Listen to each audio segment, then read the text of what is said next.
ரொம்ப அசிங்கமா இருக்கு, ரொம்ப கஷ்டமாவும் இருக்கு. காலேஜ் முடிச்சு 2 வருஷம் ஆச்சு, என்னால இன்னும் பெருசா சக்சஸ்ஃபுல்லா ஆக முடியல.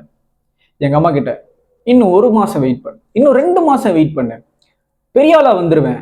பிசினஸ் இப்போதான் நல்லா பிக்கப் ஆயிருக்கு, ட்ரேடிங்லயே கொஞ்சம் கொஞ்சமா அப்படியே சம்பாதிச்சுட்டு வரேன். எப்பெல்லாம் ட்ரேடிங்ல நல்லா ப்ராஃபிட் ஆகுறோமோ, பிசினஸ்ல எப்பெல்லாம் நல்லா பணம் வருதோ அந்த மாதிரி டைம்ல எல்லாம் போயிட்டு இந்த மாதிரி பெரிய ஆள் வந்துருவேன், இன்னும் 2 மாசம் வெயிட் பண்ணு,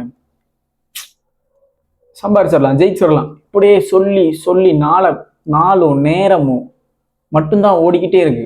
2 வருஷம் ஆயிடுச்சு இப்படி சொல்லி சொல்லி. எங்க அம்மாவுக்கு அதை கேட்டு கேட்டே அழுத்து போச்சு.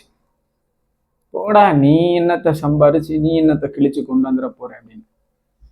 நமக்குள்ளே ஒரு கட்டத்துல ஒருவேளை ஆமா 2 வருஷம் ஆயிடுச்சுடா அப்படிங்கிற மாதிரி ஒரு கேள்வி எழும்பும் போது நம்ம எப்படி இதுக்கப்புறம் இதே மாதிரி வார்த்தைகளை சொல்லி சொல்லி சொல்லி சொல்லி இன்னும் நாட்களையும் நேரத்தையும் ஓட்டிக்கிட்டே இருக்கணுமா? காலேஜ் முடிஞ்சதுல இருந்து கெடிகாரம் ஓடுதோ நாள் ஓடுதோன்னெலாம் தெரியல, நான் ஓடிக்கிட்டே இருக்கேன். அது மட்டும் நல்லா ஃபீல் ஆகுது. படுக்கிறதும் தெரியல, எந்திரிக்கிறதும் தெரியல. எப்படி சம்பாரிச்சு எப்படி ஜெயிக்கிறது? ஏன் ஜெயிக்கணும்?